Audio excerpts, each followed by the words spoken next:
2 years prior, one floor above, I was featured in pretty much every fashion article, news article there was in the city of Philadelphia. I was named one of the who's who of Philadelphia fashion. I was in both Philly Style magazine and on the cover of the Daily News.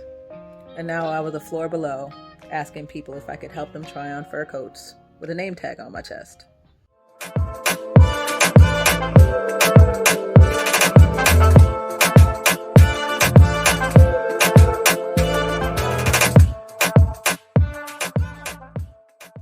Hello there. Thank you so much for tuning in. My name is Trisha Williams, and this is TrishaWill. This is my channel where you'll find some fashion tips and tricks for you, your boo, and maybe even your kids too. But it's mainly about you, okay? Now let's get to know each other, shall we? So again, my name is Trisha Williams, and I have a dual degree in both fashion design and retail from Syracuse University from a long time ago, okay? I'm married to a hunk of chocolate named Jay, and I am the proud mama of 4 beautiful creations and a fur baby, my kitty Meow, Austin. I've worked in the corporate offices of Victoria's Secret, Foot Locker, Saks Fifth Avenue, Macy's, as well as Burlington. But in 2007, my career growth was put on hiatus when I was 7 months pregnant with my oldest daughter. My husband and I got into a car accident on the FDR in New York City. That accident left us both on disability for well over 7 months. Yeah, that took a dramatic turn. But we turned lemon into lemonades over here. So I just pivoted into being a stay-at-home mom when I just had 2 babies back then. Then 2 turned into 3 within 2 years. I loved having the opportunity to stay at home with my babies, but it wasn't all lemonade. This was during the Great Recession of 2008. So my poor husband was laid off, hired, laid off again, and then hired again and laid off again, all within a matter of 4 years. It just rinsed, recycled, and repeated. Also during that time, I lost my dad, and that led me to spiral into a deep depression that unfortunately I still struggle with today. Now, one thing you'll learn very quickly at TrishaWill is that transparency is necessary. There is no perfect person on Rihanna's internet. We all have struggles as well as triumphs, so y'all gonna hear about mine. Rant over. Okay, I'm back.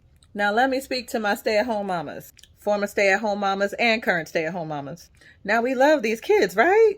And we hold it down and everything, but after years of doing this, maybe even shorter, one may begin to feel like stale bread. I am one.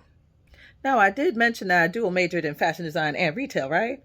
Yet all the companies I worked for are retailers. Basically, at that time, I only dreamt of being a fashion designer.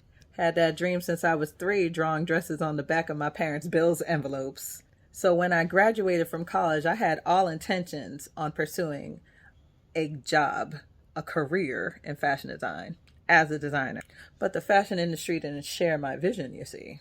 Not when they are asking you to work for free with the disclaimer that they'll start paying you once a permanent position becomes available, which they don't know when that is. Or when they want you with your very expensive degree to work for minimum wage in New York City. I'm from Massachusetts originally and had no family in New York at all. My family isn't and wasn't wealthy and couldn't afford to support me fully while I pursue a dream job in fashion design. How was I supposed to eat?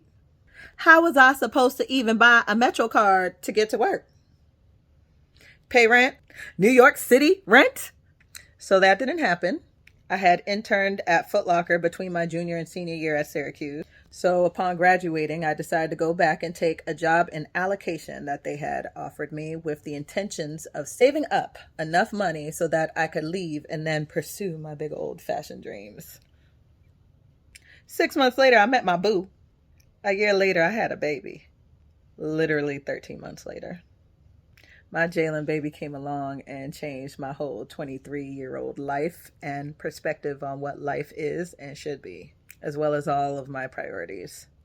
I became a whole wife 9 days after he was born. My new little family was my sole focus.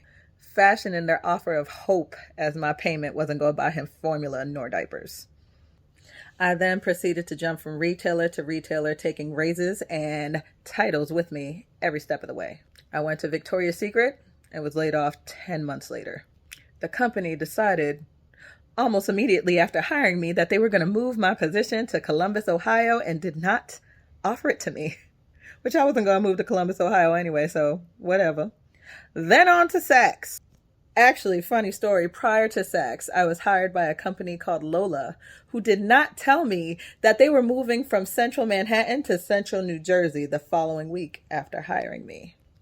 I was there a good 5 days. Then on to Saks. I ran from there 6 months later. Let me not get sued, so that's all I'm gonna say. Then Macy's. I had all intentions of hanging around there for a while. My boss was great. I love the people I work with. I was doing a good job and was waiting for a promotion. I was then 26 and had a bit of baby girl fever. Then my first baby girl started baking in the oven. When bam, car accident. Soon after, my husband was laid off from his job. Then my baby girl was born, but my body was not feeling any better.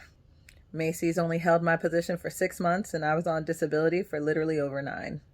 So with both of us out of work in 2008, remember that recession? We had no choice but to seek help. My mama let us move into her home in Philly. A month after our move, my father passed away. You know that depression and stale bread feeling I was telling y'all about? This is when it started.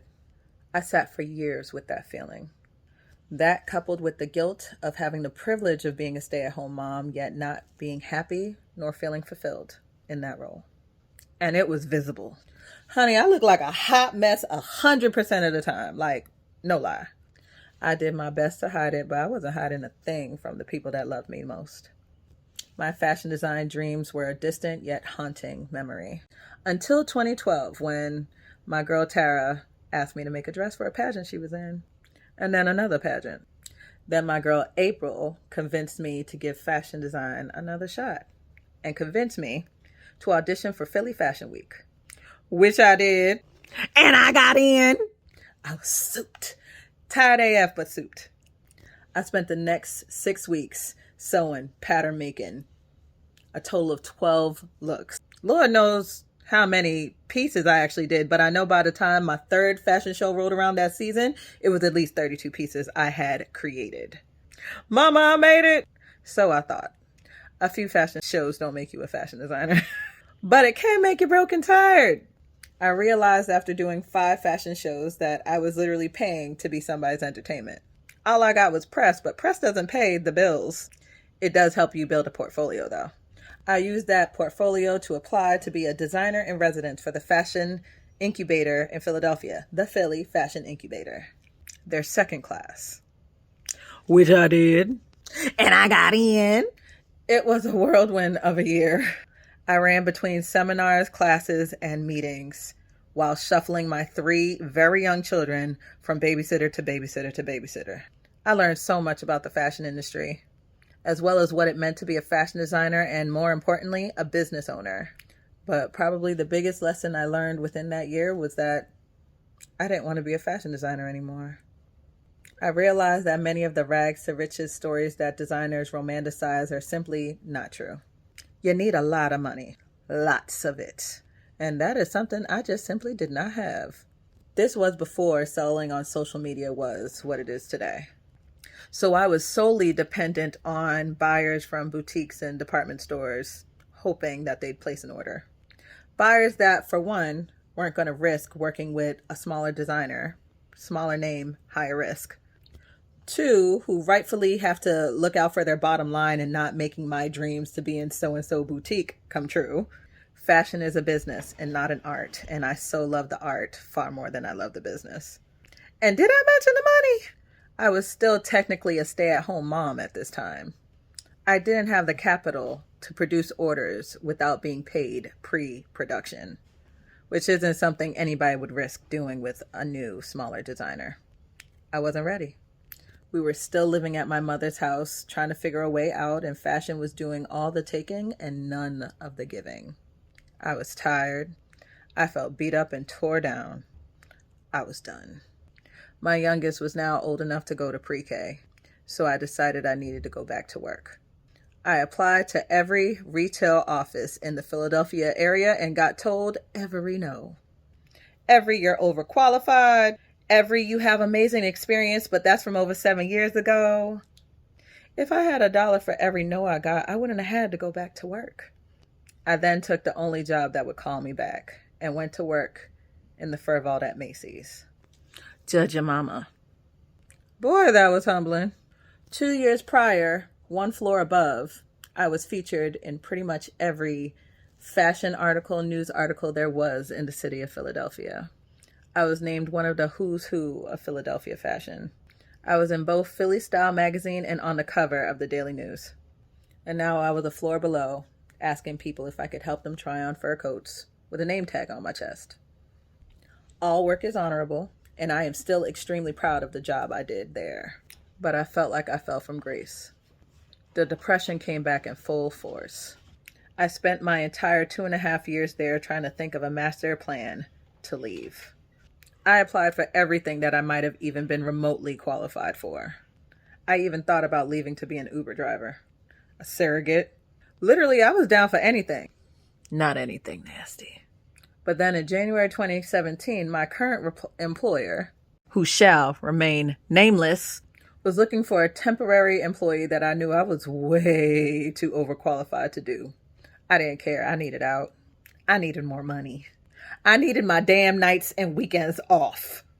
I gave not one care that that position was temporary. My plan was to get in there and prove my worth, which I did.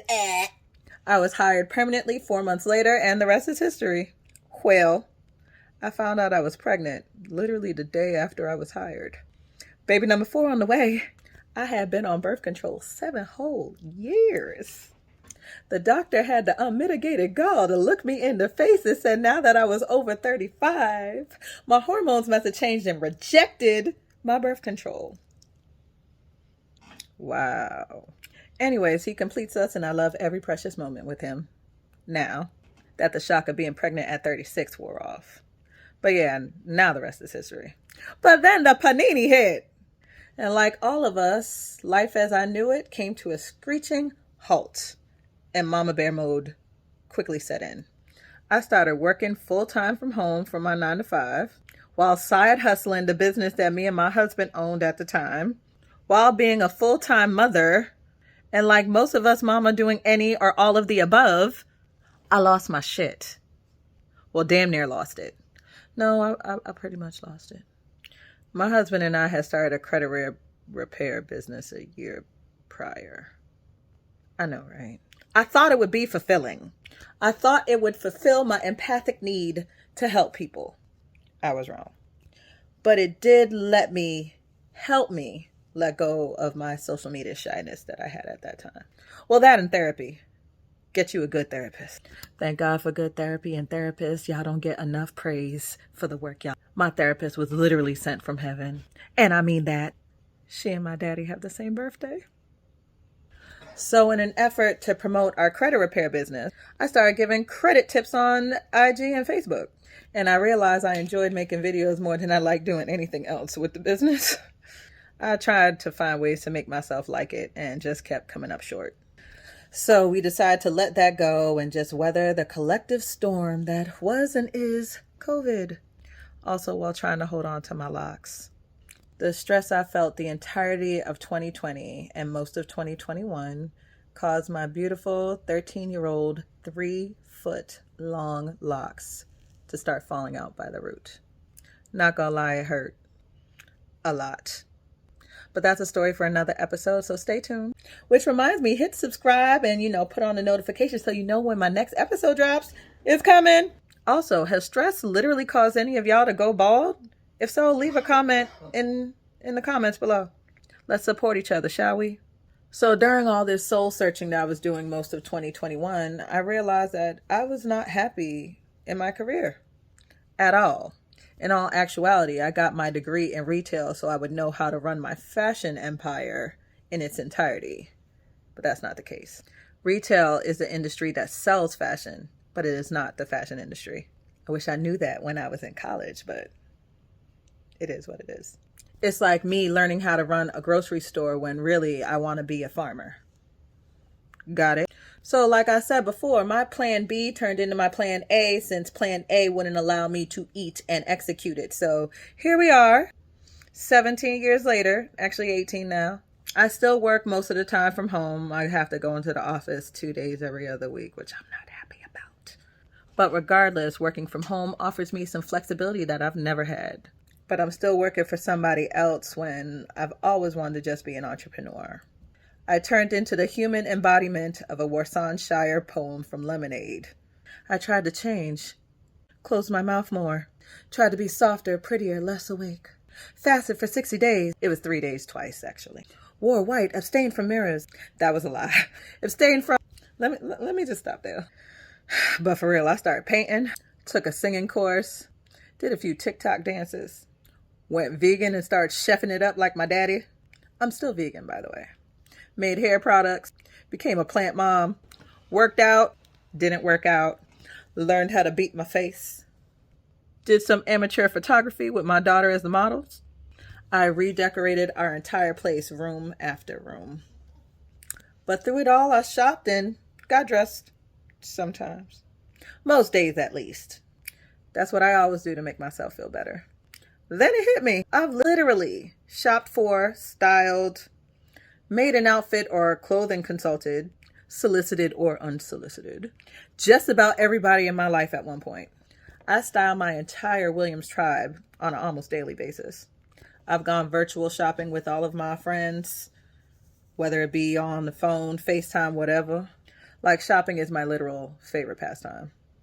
Why can't I make money doing it? Why not me? So here I am, 41 and fabulous. 40 at that time, but you know, I've aged. I finally know what I want to be when I grow up and realize that I have a lot of experience doing it already without knowing I had the experience. I mean, not paying attention, I guess. I want to be a personal stylist, YouTuber, influencer, all of the above for the mamas of the world, for the women who have lost their way fashion-wise. Like, who's helping the women that just don't want to look like a hot mess every damn day? Who's going to help the women learn how to dress their newly postpartum bodies? Or their bodies that are still postpartum from 10 years ago? Or the women who just never knew how to dress their bodies, period, and haven't had any babies? Or have, or not? I mean, who gonna dress these women? Here I am. That's why I started my TikTok page. To show y'all the confidence that I've developed so that you could develop some for yourself and get some fashion tips along the way. Some principles to dress by. Some fashion rules to forget. Some fashion, and just all around styling tip with a side of humor. Here I am. I got you. Let me love on you a bit. So here I am. This is my page. This is what you've seen from me for almost a year now. Some get ready with me videos. Some let's get dressed. Some hauls from Target, Walmart, Express, Zara, H&M. Everything what's in your reach. Like, you don't have to be a millionaire to look like $1 million. And I've shown you how. Because, I mean, honey, I gives expensive. Without being expensive, because I'm not elitist. No. I just want you to look good and feel good. So therefore, I'm going to show you how. Let me hold your hand and guide you along the way. So I hope you've enjoyed the little introduction into me. And I hope you come back for more. So subscribe. Love y'all. Bye.